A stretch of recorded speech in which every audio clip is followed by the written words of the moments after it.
So thank you everyone for joining us. My name is Stephanie Sandala. I'm Programming Outreach Specialist here at LibraryLinkNJ. And Rosemary is going to share all of her tips, advice, and just thoughts about running a writer's workshop at Roxbury Public Library. And Rosemary, we're so happy to have you here too. Thank you for asking me, and I'm happy to be here. Shall we get started then? Sure, go ahead. Okay. Well, I think what I have to ask first, what has prompted 24 people to sign up for this? And I really would like to know, because a writing group is a personal thing. And so if you want to go alphabetically, or how do you want to arrange this? Because that is my first question. What prompted you to put that thought in your head? Hey, I want to start a writing group. Yeah, I know Mary Beth put in the chat that they're in a process of setting one up. So Mary Beth, do you want to share, have you gotten received feedback for people asking for this specifically? We have a mentoring program committee for people who are on the tenure track, and at Rutgers, one of our requirements is scholarship. And a lot of times people need guidance, and they might informally ask somebody for help. The university has what are called writing accountability groups. I belonged to one before. They're done over Zoom, and everybody just signs in at a certain time, and they silently write, and they kind of cheer each other on. And we decided we wanted to do something maybe more for the libraries alone, and not just for the people on tenure track, because there are other people who write for various reasons. So we're just looking for ideas. We have a fledgling group that meets at noon on Fridays for like an hour, but we were trying to think of other components, like maybe people can serve as coaches or provide some kind of feedback. And my intent today was just to get some ideas and see what other people are doing and find out maybe something we can apply to our own group. Okay, that's usually the reason people want to be involved in a writing group. They have the writing bug, and it also goes hand in hand. They read quite a bit, and they want to know how do you get started. So that's where I come in. And first of all, let me say, is there anyone else want to add to that as to why they're interested in doing a startup writing group? Gajar, I am also with Rutgers. I work with Mary Beth, and we did start a writing group for the health sciences group at Rutgers, and then opened it to other people who are interested. And again, as Mary Beth said, we are all required, especially people who are in a tenure process, to publish. And it's doesn't come easy to all of us. So it does help. It kind of organizes you for those 2 hours every other week. That's what we're aiming right now. Just to sit down and write. But yeah, again, I'm looking for ideas as well and how to make things better. Thank you. Welcome. Thank you. Thank you, Nina. I get the feeling everybody has a similar answer. Am I right or wrong on that? Yeah, Rosemary, there's some great answers in the chat too. Sorry, if I just wanted to give an answer as well. I'm actually coming at this from the teen department, the young adult department here in Cape May County. And we love running all sorts of events and always looking for ideas, but in particular, a writing group, a way of getting young people to who are just learning to think creatively in this sense. I think a writer's workshop would be a great experience for them to get ideas out. That's I'm happy to hear that you have young people wanting to join. Mm-hmm. Every writing group that I have either been in or started up, we eventually get a good mix of people from, let's say, 17, 18, into their 90s. And we share our thoughts, and you have to be open. You have to be open. Most importantly, excuse me, the moderator, the facilitator, whatever you want your title to be, you have to love the act of writing and want to share that, get people excited to do it. And it helps them come out of their shyness also. And it's not easy, let me tell you that right well. It's not easy. People aren't really accustomed to opening themselves. And that leads me to say this right from the beginning. If you do put a writing group together, and I wish you success, you must be dedicated. And when you are in your group, close the door, and the first comment you make to people in your group, everything that is spoken in that room stays in that room. You don't leave at the end of 2 hours and run home and tell your husband or your daughter or Susie Q what the people said, because it's personal. Writing is very personal, and things come out in discussion you wouldn't expect people to say, but they do, and it affects their writing. They feel as if the flow is there, and they trust each other.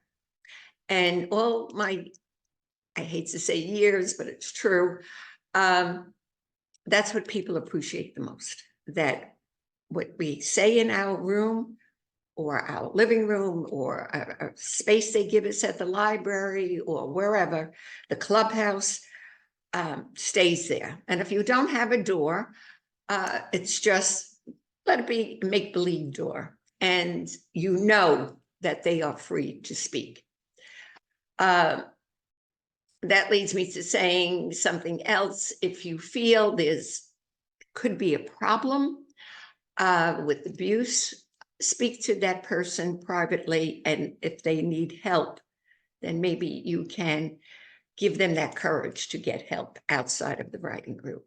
Okay, does anybody have a question on that? Are they open to this? Because you do have a responsibility as a moderator, you really do. Anybody have a question on that? No? I'm so glad you mentioned that, Rosemary, because that is a good reminder up front, Yeah. the privacy, and that, people do trust us, and we take that very seriously. Yeah, you have to. Just yesterday at my group, we encountered and we welcomed a new individual, and 26 years old. She just got her degree in writing, and boy, is she darn good. And we were very happy to have her there. And so far, she's the youngest in the group. So, okay, any questions before I go down my little list here, my little list of 14, 15, 16 points. So anybody have a question they would like to? And remember, please state your name. And if you can tell me what library or organization you're from, I would like to know that as well. Joshua, is that you? Finding new ways. Who wants to speak first? Oh, I see Yeah. somebody here from Morris County. Very nice. I'm in Morris County. Okay, so who wants to have a question right now? Yeah, Suzanne, I like how you want to have a writing group to celebrate a beloved patron who was active in creative writing and have a writing group in her honor. That's really beautiful. Yes, she was very loved by many here, and we lost her at a young age, and she loved creative writing. So I thought that would be a great opportunity if we could get a writers group going here and to honor her in her name. And many other patrons wanted one too. So I'm very interested in, Rosemary, in your 15 points. I need tips. I mean, they're all common sense, and as I said in the beginning, you have to enjoy writing. You have to be willing to share your experiences. It's on our shoulders to make people feel comfortable. I'll interject. I was in one writing group, and we had one particular gentleman, and in quotes I put that, who felt he was better than everybody else. And that is not the way I operate, and that is not the way I treat people, and I don't like to be treated that way. And we finally had to put him in his place. And I felt the moderator should have said something at that point. It lasted maybe 6 sessions, and then that was the end of that. So you will encounter people who have been published. I've been published. Various articles. I have not written a book. I have one in the process, but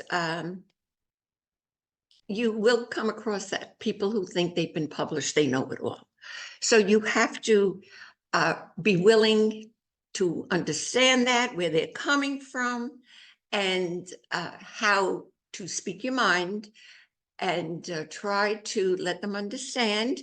We're very appreciative. You're in our group, but this is not for the stars only. It's for all of us. So I had to tell you that. As far as myself is concerned, let me go back to that. With regard to credentials, I'm not an English teacher. As far as grammar is concerned and punctuation, there are so many sites you can go to that'll help you immediately. So unless something is glaring, if I'm reading it or the person is reading it, that the punctuation or the way the thought is worded, I let people flow. But if it's something that has to be taken care of right at that point, you just very nicely say, perhaps, why did you use it? That phrase in that particular way. Perhaps you would like to try it maybe this way and say it. Or maybe one of the other attendees has that question about that. So you have to give people the opportunity to speak as well. As I say, just enjoy doing this. Not that I don't have any other things to do, but I just enjoy writing, and I like to share it with people. Everybody has a different style with writing. I just read a book just recently, I can't think of her name, and she has a very clipped style of writing. Personally, I'm a little more descriptive, but I enjoyed her book, but I also finished it in a week. So you have to appreciate the way people write and maybe suggest to them, well, do you think you could have had you could have flourished that situation a little bit more? Bring the reader into the situation. And that you find, if you say it nicely, people will try it. And they learn something because they realize, hey, it did bring the book forward. So that's one of my things I wanted to say. As far as the time for a writing group, I have found 2 hours is the limit, because then it's very easy to get off track. So 2 hours really works well. Without interruptions when people are going into their personal life, you try to understand it because it's helping them to write, but you also then have to say, thank you. However, let's continue on. And that you have to be firm at times, you really do. Also, when you are in your group, after you chit chat a little bit, give a 10-minute prompt. You can find prompts. You can buy a book. I have a book that is full of prompts, or just go to your phone, go to your computer, and you can have a list of 100 prompts, and you can print that out. And this way you always have something there. Will one of your cohorts ask to have a prompt, to put out a prompt? And why not? Why not? And you tell them how 10 minutes, and it's 10 minutes, not, oh, one more minute. It's 10 minutes. You have somebody sitting with their phone and you do it. Let's see what else. And we want our group to learn how to form a sentence, and how to make their thought, put it down on paper, and have that reader feel that emotion. So that's where it comes from, where you want to have people open and to speak their mind. And the monthly meetings, as I say, work out. 2 hours works out very, very, very well. And I say that from, oh, I guess I've been doing writing groups maybe for, see, I'm living in Morris County, I don't know, maybe 15 years. And this always seems to work. And the prompts are very important. As far as prompts, when people leave, you give your homework, and and always have your meetings.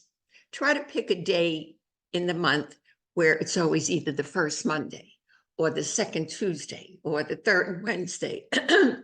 So people know they have to plan, or if they want to continue within that time frame. And my group is 1 to 3, works out great. It's after lunch, people do what they have to do, chores and whatever in the morning. 3 o'clock, by the time I leave, it's 3:30. But you feel good about it. And it's a good time because you can go home, have a nap, and then have dinner.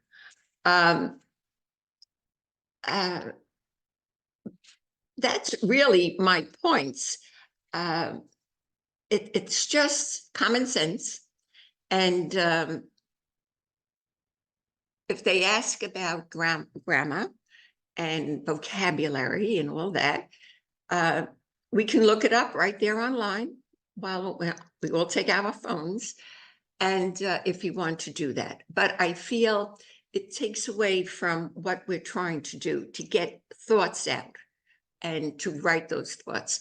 That's why once in a while, we may have 2 10-minute prompts, but that's only if I have maybe just 5 people. But when I usually have between 8 and 10, and to do 2 prompts, it's just too much. But always the 1 prompt. Any other questions? So those are my points. They're simple, and just be open to what people read when they come in the following month. Let them finish. Write down your questions as the person is reading. And so you ask those questions afterwards, because to ask those questions while the person is reading puts them off track. And it puts the rest of us, our minds start thinking in another direction. So allow them to finish. And this may sound harsh, but don't accept excuses. Oh, I didn't have the time, or, oh, something came up. And, unless it's tragic, and I mean tragic, don't accept the excuses. If the other 9 of us did it, and your excuse really doesn't cut it, don't accept it. Maybe the first time, maybe from a new person, but after that, no. You want to keep the continuity in the group. So that's important as well. Any questions now from anybody else? Yeah, I see some questions in the chat, Rosemary. I know Mary Beth said in terms of a person who's kind of a know-it-all, would you let them lead a group to help them rein it in? Or would you rather have a, you know, someone on staff or a trusted, person in the group lead instead? Interesting question. Good question. Because that has happened. And I have said, Mm. okay, how about next month? Not then. How about next month? You come in and you can lead the group. Surprisingly, or not surprisingly, the know-it-all said, oh, I can't do that. Oh, I can't. I don't do that. I said, no, we're inviting you. We just do it for an hour. And that person came the next month, and the know-it-all was all flustered and flabbergasted and everything. So thank you for that question, because it has occurred. You present it to that person, and it either cures them of being a know-it-all, or they never show up again. So any That other? That's a great question. Thank you, Mary Beth. I hope that helped. I hope the answer helped. Yes, definitely. I think sometimes throwing something back at somebody is enough to quiet them down. Yeah, yeah, yeah. Definitely. I know Joshua says, do you have any suggestions about what sort of prompts to use at the beginning, when you're just getting to know what hurdles people have when it comes to writing? Let me get my prompt book. I thought I put it here, but I don't. I'll be right back. Please excuse me. Sure, no problem. I love that she has a prompt book too. That's actually a great idea. And I'll make sure that we get time for everyone else's questions as well. Do you see that Danielle mentioned she has a bucket of prompts? I love that idea.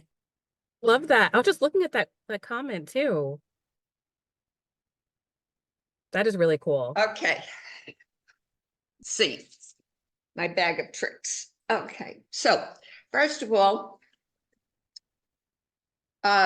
this is, I have one for each group I do. It's just a spiral book, and it's filled with the written prompts. The prompt I gave them for next month is write a quick love story. The story must end badly. Sometimes I'll say no more than 500 words, otherwise you never get through it. So I would suggest a spiral notebook for yourself. For everybody in the writing group, you keep all your writings together, you type them out. I ask for them to be typed. We all have our own penmanship problems, but and then I attach, because I always write first before I type. And then I put it in my book so that I have a record of it. My other book, that was the end of it. I just got through it and I had to open a new book. Okay, prompts. This was a gift from someone, and it's 300 writing prompts. Can you see that? And in it, it's just all prompts where either you can write in it or write it on or type it out. But it's filled with loads of prompts, and I check them off as I use them. Or if it's a particularly good one, I'll use it in another writing group. So look online, see, they probably have an updated one of this. If not this one, and it's easy to handle as well. And it's for you, the writing moderator. It's for you to have.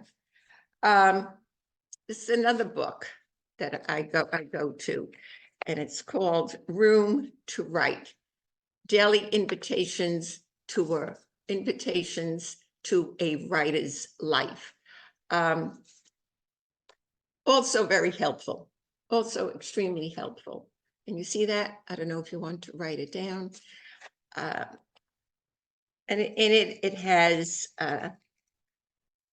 little compositions with little questions. So it's good for us also to use it. this book I use even for myself. It's called Writing Personal Essays. And I do many personal essays, and it helps getting started. How do you start talking about a particular incident that happened in your family, be it happy or sad?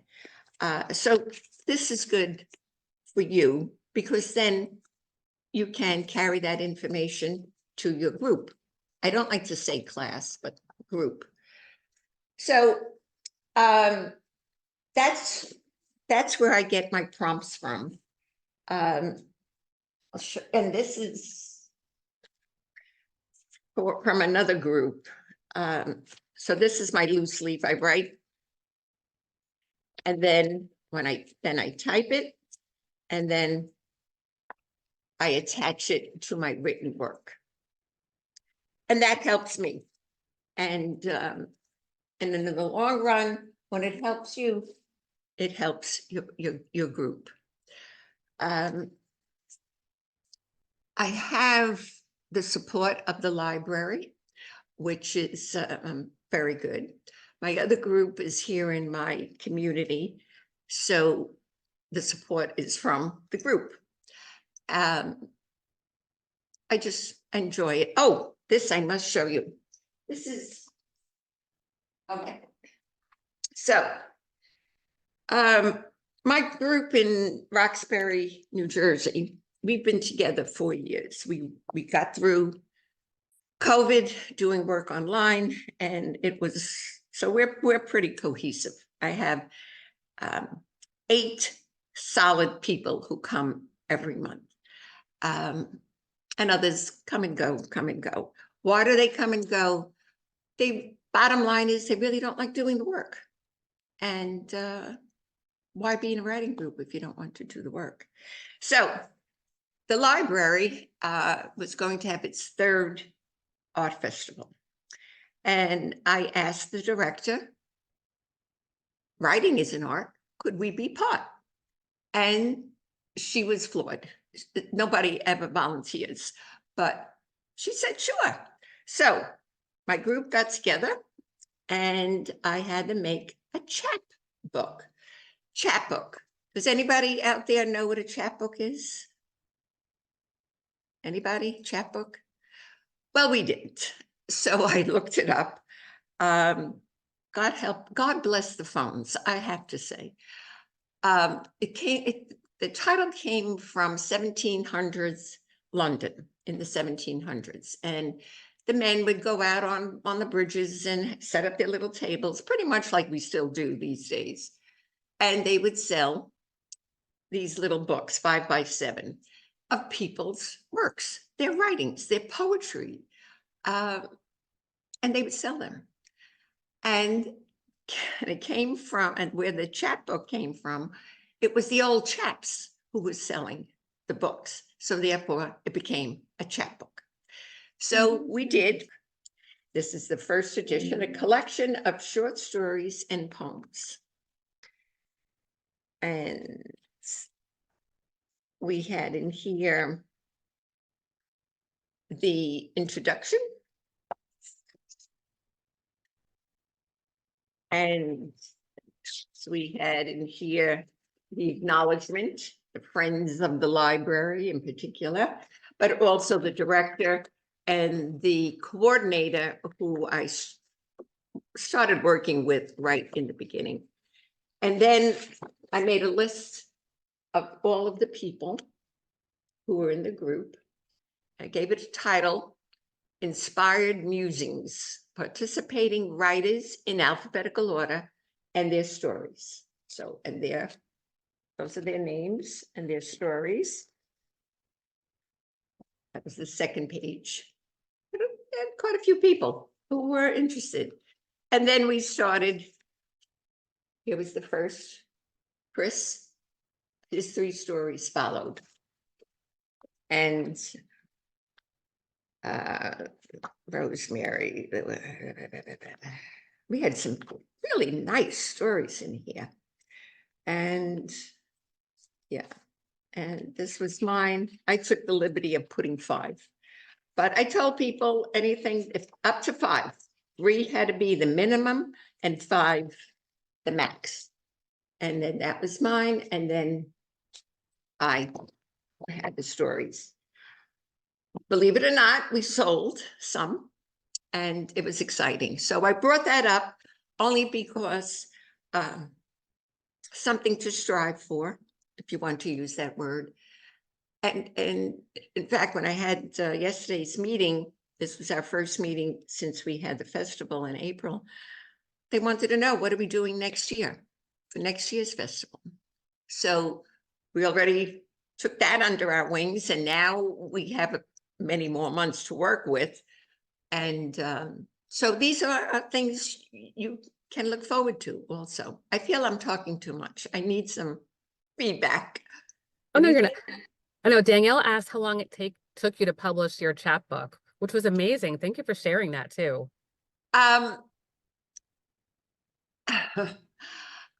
First, we had to get all our stories together and what stories they were choosing. 3, 4, how many? Minimum 3, maximum 5. So we all had to choose our stories. Okay, so we did that. Then I asked the group to read them over because you hadn't read it maybe since last year or whatever. Read it over. You want to make changes, make the changes now. And they did. And we started talking about this in January of 24.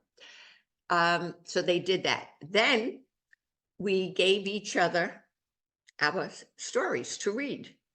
And it was the reader's responsibility to check grammar, punctuation, spelling, content. So it took a lot of work. So we did that once and then twice before we put it out there. Then what do we do?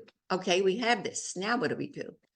Went over to the good old Staples, and they were familiar with chapbooks. And I worked with them. I worked with the library director and coordinator because I wanted to use their colors and their artwork that they were using for the festival. So I wanted to use them. And they gave me the proper format. I went to Staples. They said, okay, we can do that. I said, I want a semi-hard cover for front and back and regular weight paper for the interior. Yeah, we can do that. And the whole thing was ready in, I gave them about 5 days and it was ready. And I had almost a heart attack because they couldn't find my layout for this. And they couldn't find it on my phone. They couldn't find it on their computer. And I was sweating at the counter, but they found it, thank God. And they were very helpful. So how long did it take? So from January to the beginning of April.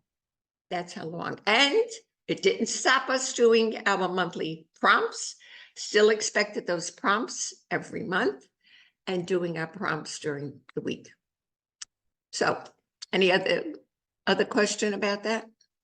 Thank you, Rosemary. That was good information. I appreciate that too. I know Carrie asked, what structure have you had the most success with in terms of your writers group? Do you ask people to come in with work printed to read out and comment on, or just give them time to write and share what they write during a session? When we do our 10-minute prompts, it's written, it's not typed. However, the monthly prompt, I ask that it be printed. I had one gal, she was, I think, about 92, and she really wasn't able to do the typing. And sometimes her son would do it for her, but her penmanship was beautiful. And who am I to not accept it? At 92 years old, she has her wits about her. Let her provide us with that wonderful feeling of writing. And so I prefer the printing because not everybody, when I say printing, I mean computer printing. I prefer that because it's easier to read. And I ask for 12 point Times New Roman. It's the easiest, universal. It could be 1.5 space between lines so that it's easier to read on the eyes. And as I say, I usually keep it at 500 words so that it doesn't take up too much time when we're reading them the next month, especially in a group that has 8 or 10 people. And then we always have questions and, especially if it's a true story. So did that help your question? Did that answer your question? Yeah, I think that was a great answer. And I think that kind of ties into Suzanne's question of Okay. what parameters do you have set for the homework for each month? What parameters did you say? Yeah, or like what, or any specific assignments? Suzanne, do you want to chime in as well? Uh, I think that helped me. So you give a prompt for homework and you ask to keep it to 500 words. yes, Yeah, okay. yes. And if you could only come up with 200, I have to be honest with you, my prompt yesterday was only 261 words. It was about religion, and I said it all in 261 words. So I said, let me see how the group feels about this. And so I read it. They got the whole meaning from the 261 words. So I felt I accomplished what I had to do for the group, and I accomplished for myself that I was able to get my thoughts across in 261 words. So to answer your question, try to keep it at the 500 because otherwise you'll never get through it. If you only had 3 people in your group, which I have in another group, it's okay, but try to stay on that track. It's easier for you as the moderator. Great, thank you. Okay. I see Candace asked if you could talk a little bit about how you've had success advertising and promoting the group. How do you get the word out? Well, the library has, if I was working with another library too in Mount Arlington, the library has their weekly info on the computer, what's happening at blah, blah, blah. And they put in the library itself, they put the paper notifications on the bulletin boards and on various places and centers within the library. And in fact, the library I work the most with, they just put up a tea and coffee bar. And they put a little area where they put notice about not all the activities, but things like the writing group, maybe the needlepoint group or the poetry group or whatever. So that's how the word gets spread. Word of mouth, but it's mainly the information people see at the library, especially if it's a busy library. Great, thank But you can publish, I mean, you could advertise it any way you want. If you wanted to do in the local weekly newspaper, you can, put a little blurb there and you may get people. But whatever best for you as the moderator. And you don't have to take too much money out of your pocket because sometimes you have to do that if you want something to go smoothly and then you have to put out maybe $20 or something like that. So, but whatever really works best for you. Great. Thanks for the answer, Rosemary. I You're also welcome. like this next question from Mhm. Carrie about how do you make sure the group is welcoming to new people, especially if it's a long established group? Like, do you have any guidelines that you have set for that? Welcoming new people. Yeah. Just make them feel at home when they come in. at the beginning of the meeting, where people, you know, how people enter a meeting, they chit chat and they put down their stuff and whatever. Okay. Once everybody's in and settled and said what they had to say, and I see we have a new person, and I have send around your attendance list every month. Make sure the phone number and email is on it every month. Don't just assume that you did it once or twice. That's very important. So after that list goes around the table, and we always sit at pretty much an oval table. It accommodates our size. And I see I have a new person. Well, welcome. And the obvious question, tell us a little bit about yourself. Why do you like to write? Why? Is this your first entry into a group writing? Simple questions, you know, like you're speaking to your friend. And boy, do people open up. I have to tell you, they just pour it all out. And I get a good vibe from them. And then we go on. And after we do that, and if there's nobody new, it's just casual conversation to warm people up. And especially if they have exciting news to tell. And then we start reading the prompts. That was the homework. And then then we'll talk a little more, because it does take time after you read the prompt. And for each prompt, you discuss it, and they, you know, ask, why did you say it that way, and blah, blah. Then I'll give them a 10-minute prompt to actually write. But if we have a new person, I'll spend a little more time with them, with the group, and to see if they feel comfortable. And I don't ask them to bring any of their work or anything like that. There's no judgment. It's just your desire that you want to be there. Does everybody come back?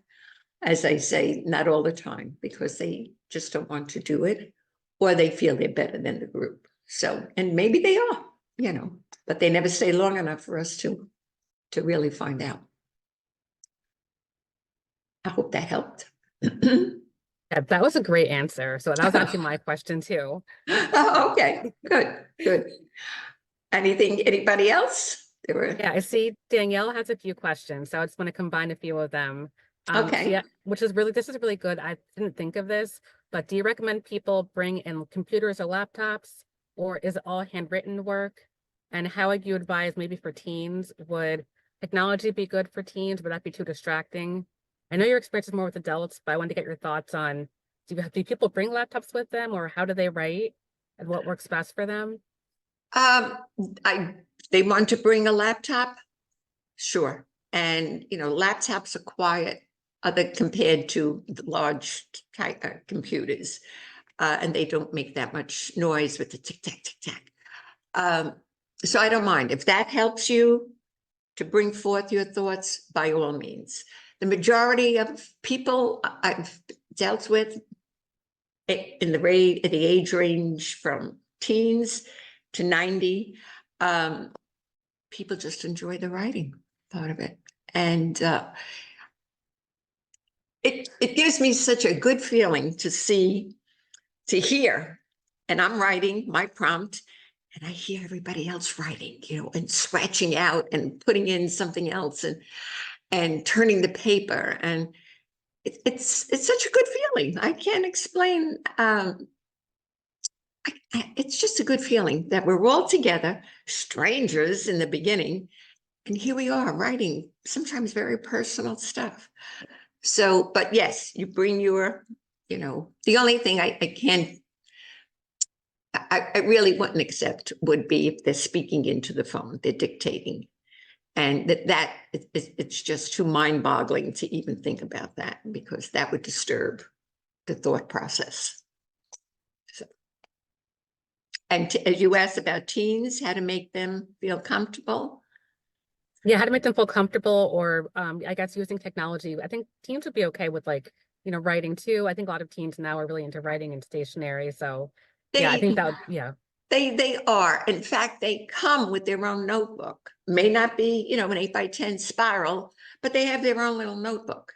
And they think nothing of writing, And if they don't, I always have a pad of paper, and I give a few sheets, for them to write. Try to make everybody feel welcome, because it takes a lot to walk into a room with strangers, and you have to start writing, So, okay, anything else? Yeah, I see Candace has a good follow-up question into that. You mentioned allowing time for questions, but do you encourage constructive criticism? Is there Oh, an yeah. emphasis on receiving feedback from others? Okay. Oh, yeah. Oh, yeah. And I say that at the beginning of the group. We are here to help each other. Constructive criticism. Don't want anybody dropping a tear down their cheek. Everybody sees things and expresses things differently. So we are here to help each other. And I say that at the beginning when we have our first get together. And sometimes I have to repeat it during the course of the months. And because who are we? I mean, we're not Tolstoy, we didn't come back from the dead, we are writers and we're here to help each other. So is there a bit of jealousy if one gets published and another comes in and says, guess what? I have to admit, there's a tinge. I could see it in the eyes, but you're also happy. I'm happy because they got published and they were in my group. So that may sound conceited, but I'm honest. And I appreciate your honesty too. This has been a great conversation so far. Good. I'm glad. Yeah, that ties into Danielle's question about, do you have a set amount of time that you allow for giving group feedback? What do you mean? A certain amount of time? As we're going around the table and we're talking about? In my mind, I do. But if I hear someone is going on too long talking about somebody's work, I have to stop it. And I just say, okay, I think we did a good job there. We all learned a lot, but let's go on to Marianne now, and or Charlie or Dave or whomever. You have to. You are the leader. You are the mentor at that moment, and you have to put the time on it. And they understand. And if they feel they have to go on about it, I just say, how about at the end of the meeting, so-and-so will sit with you and you can explain how you felt about it. Nobody ever does, but you're giving them the option, and you're reminding them again, you have to be respectful of the other people sitting there too, Yeah, thank you for sharing that too. You're welcome. I see Josh has a great question about, do you have prompts about the types of writing?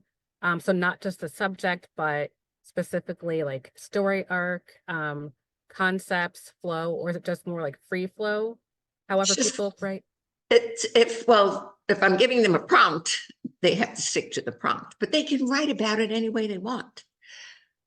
But if you're doing something on your own, which many of us do, and they want to share it with us,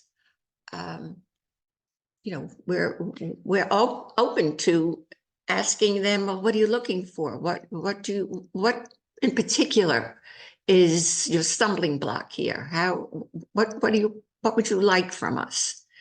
And because we're not mind readers, but and that works too, I have to say. And I also have to say, in the holiday seasons, or like Valentine's Day, one of the group members will bring in little Valentine candies or things like that. Or St. Patrick's Day, I'll bring in something for St. Patrick's Day, green muffins or something like that. Christmas, obviously, we get a little crazy at the table with with goodies. So we do that too, you know, just to share. That's really it. Great, thank you. And I think that ties into his next question too, from which I missed earlier, of how do you handle a situation where someone writes about something that may make someone else uncomfortable? So if we're giving constructive criticism, have you had that situation before where someone's reading something very personal and it might make someone uncomfortable? All right, so let me see if I understand. So I'm reading about a personal experience and Mhm. it's making someone in the group uncomfortable. Yep. You know, I've never had that. And Okay. how would I handle that? It would have to be an obvious, because as person is reading, you know, I'm always looking around the table to see their faces and their eyes. And are they really concentrating, or do I see them looking up around in the ceiling and everything? And I'm thinking, did we, because we've had some, if I saw that, you're putting me on the spot here, but that's good. If I saw that, I would have to ask the speaker, the writer, to hold a moment. And the person who I saw was getting upset, I would have to ask, because if I saw the person that was upset, I'm sure other members of the group, and ask, is something wrong? Can we help you? And see where we go from there. And if it looks like it's hitting too close to home, I would have to excuse myself and bring the writer out into the hall and or another part of wherever we are and ask, you know. But to go back in and say to the writer, you have to stop reading that, I don't think I could do that. I mean, unless you're talking about a murder and then I have to call the police or something like that. I joke, but you never know. But I couldn't do that to the writer because now I'm impinging on freedom of speech. And I don't think that's the right thing to do. So it never happening to me in any group.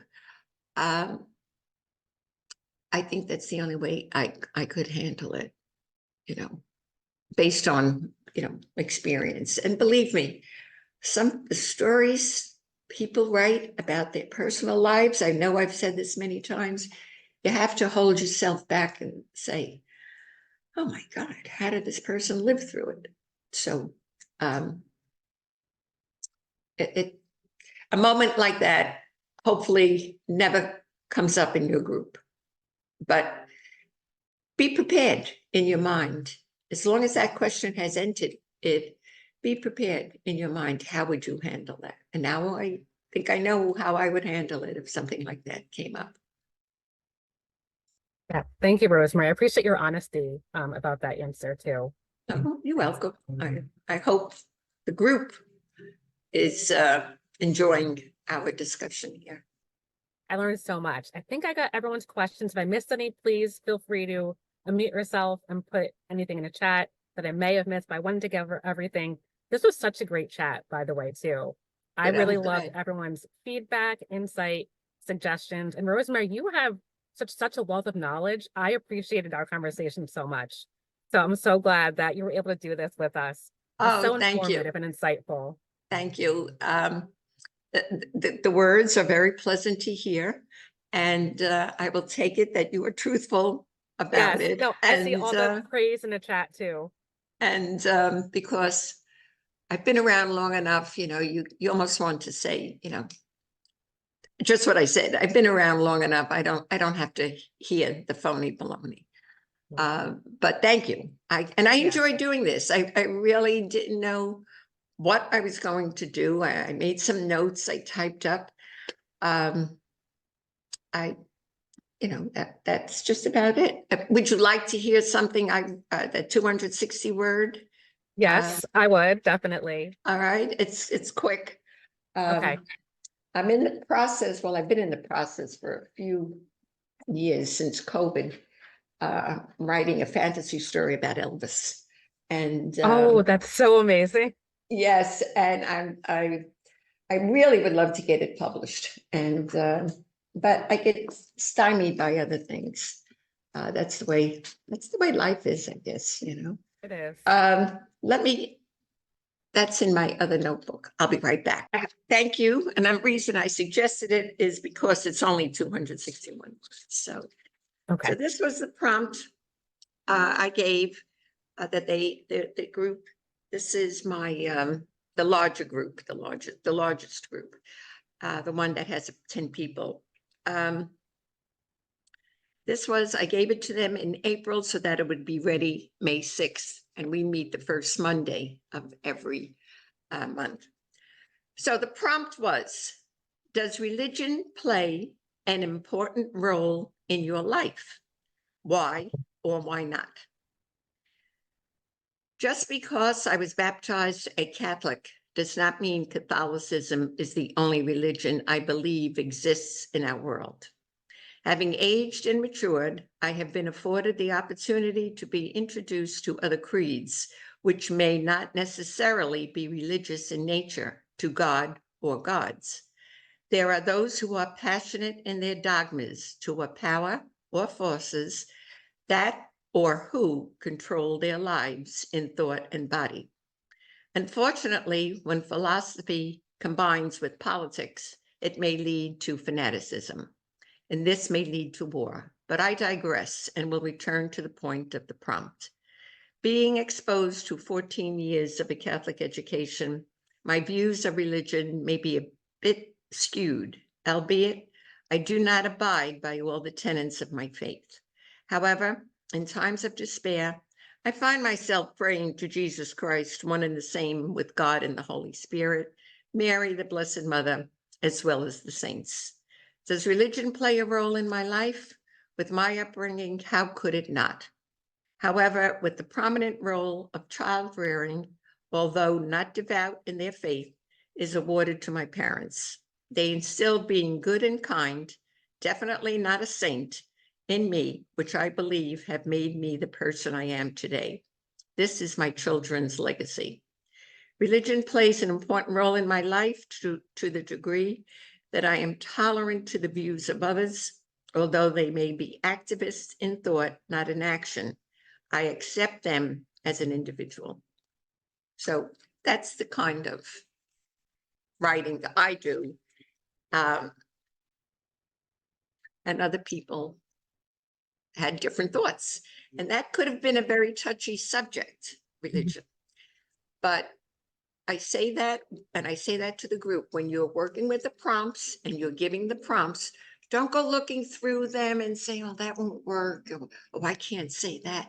You find a prompt, you say, this is what the prompt is, and see what comes up the following month.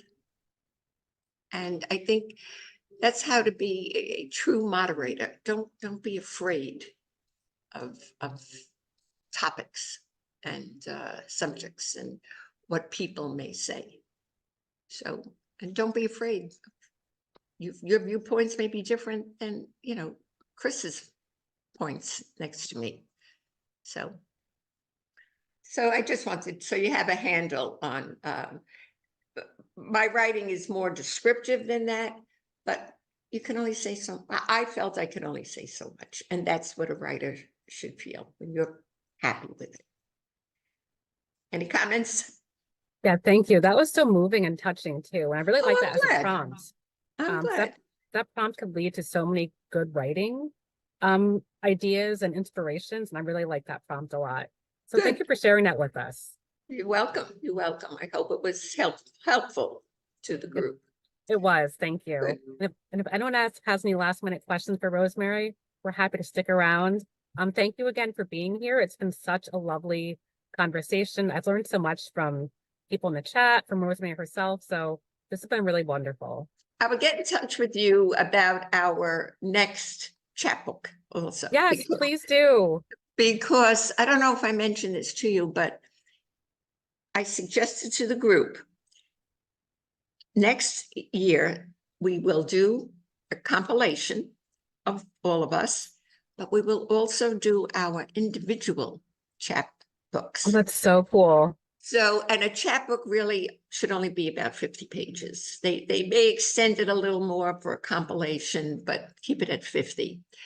So, and the group was so fired up about it, about the compilation and then having their own little chapbook.